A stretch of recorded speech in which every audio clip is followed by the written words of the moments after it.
So if you didn't know by now, I am a big Adidas fan, like real big. So much of a fan that I actually say Adidas instead of Adidas. And let me tell you, for some reason, it pisses a lot of people off. I don't know why, but it does. But over the years, the company has made some major blunders that have left many fans scratching their heads as to why. And today we unpack a few of those and try to explain how such a celebrated company continues to play second fiddle and sometimes even third in the world of sportswear. I got 7 points for you. I'm Reggie Casual. Let us get it.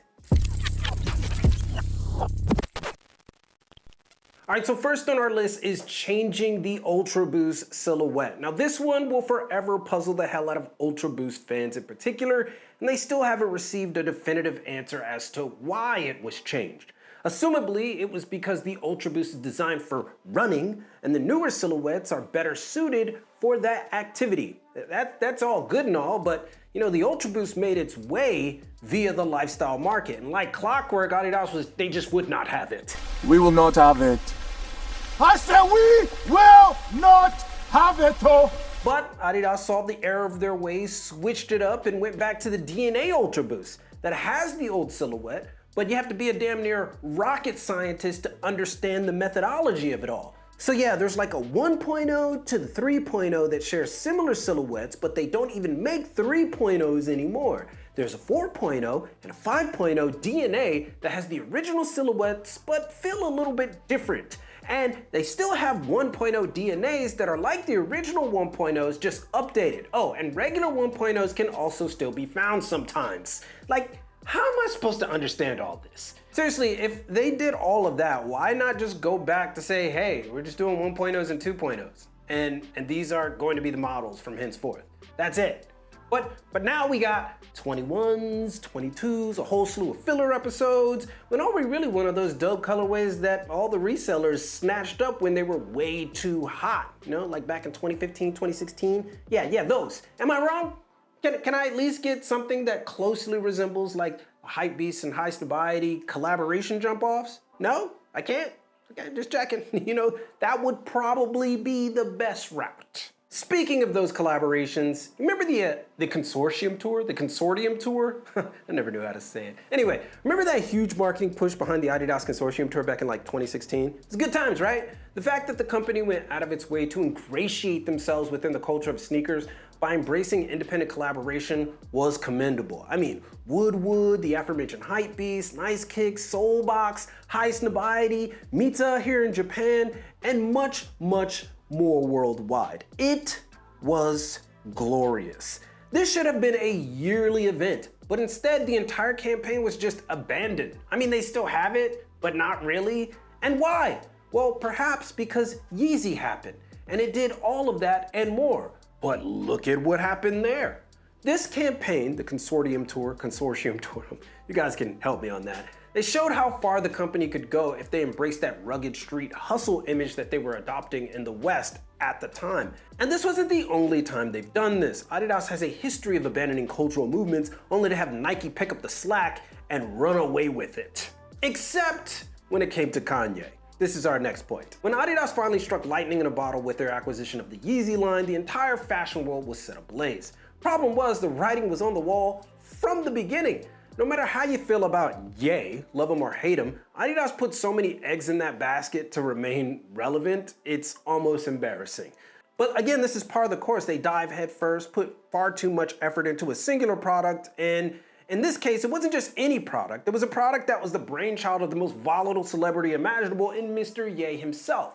And when Ye left, in a very public breakup, Adidas was left with a whole bunch of baggage that they had no clue how to handle. So yeah, they put out a statement saying, nah, we ain't selling these Yeezys after Ye's comments involving the Third Reich, only to retract that and sell them anyway because they were hemorrhaging cash. Why? Because they have a tendency to over-rely on singular products. Like our next problem, the NMD. The NMD was certainly a cash cow when it came out, and a lot of people loved them, but they put out so many. I mean, you had NMD R1s, NMD City Socks, NMD R1 V2s, NMD R2s, White Mountaineering NMDs, NMD Prime Knit, Human Race NMD, the list goes effing on, and you get the point. I'm not saying that the NMD isn't a good sneaker. In fact, it's still a solid silhouette and a great design, but with so many releases between 2015 and 2018, it was like the only sneaker that mattered to that company was the NMD. And when the trends began to shift, Adidas was left with a sneaker that was more akin to like an Air Force One, or rather just a reliable staple. But that's not what they wanted. They wanted the NMD to remain in that top spot. And they figured the answer was more NMDs, which is crazy to think about because the chunky shoe trend just came in and Adidas just let Yeezy ultimately take over. Again, all those eggs in that basket went to Yeezy. This is an oldie but a goodie, overpaying for Reebok.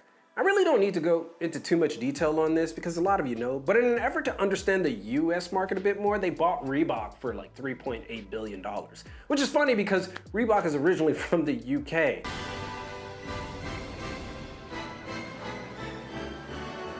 Yes, Adidas overpaid for Reebok to try and shore up some support in the good old US of A. What's crazy about this entire escapade is that they had absolutely no idea what to do with it. Reebok!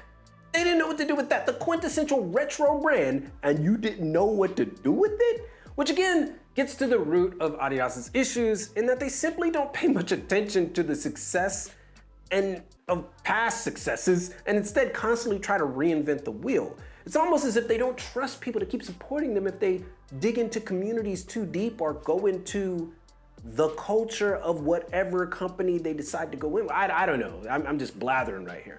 But you know, the brand with three stripes, they can't help themselves and they tend to put themselves in situations that no other company would put themselves in. Like this next part, the Balenciaga collab fiasco. You know, they were high off that luxury supply that gave us successful Prada and Gucci collabs. This magnum opus by Adidas was to be yet another follow-up collab with everyone's favorite trendy designer label, Balenciaga, right? This would have been an easy layup, and it should have been. The two companies had already teamed up before, and Adidas was becoming a clear winner in the luxury space when it came to sportswear. Until, oops, the campaign showcasing the Adidas collection had a few unsavory documents sprawled across the photo shoot that nobody noticed. And it also didn't help that Balenciaga doubled that up with some less than appropriate BDSM adjacent images featuring little persons, i.e. children. And lest we forget, it came at a time when Adidas was feuding with Ye, so double yay, whammy, whatever. It all got real political. Balenciaga had to cancel a few runways and Adidas had to pause and reevaluate the relationship.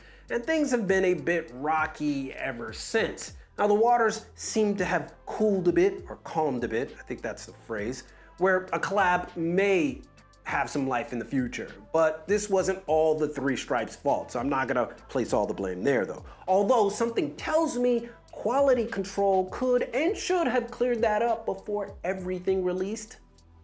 Just saying.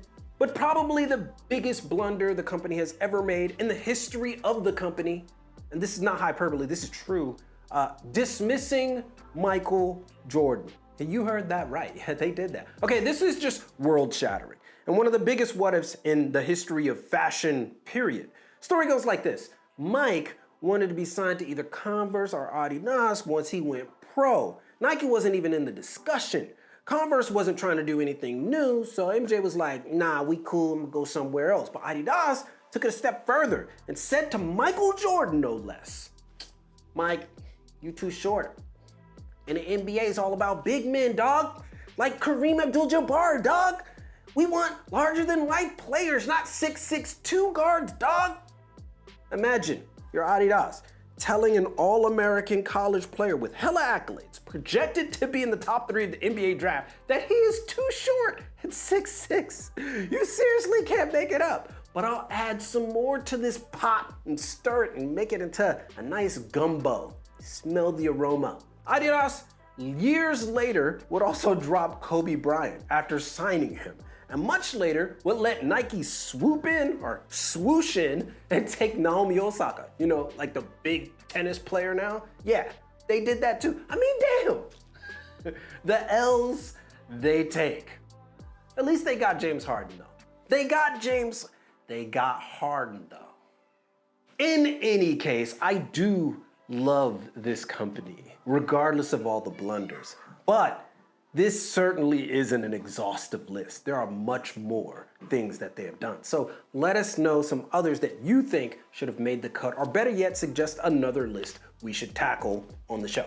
Smash the like, click the notification bell for more content from The Casual, but most importantly, keep it locked right here for all of your info in international fashion culture and business from Tokyo. It's your boy, and keep it casual.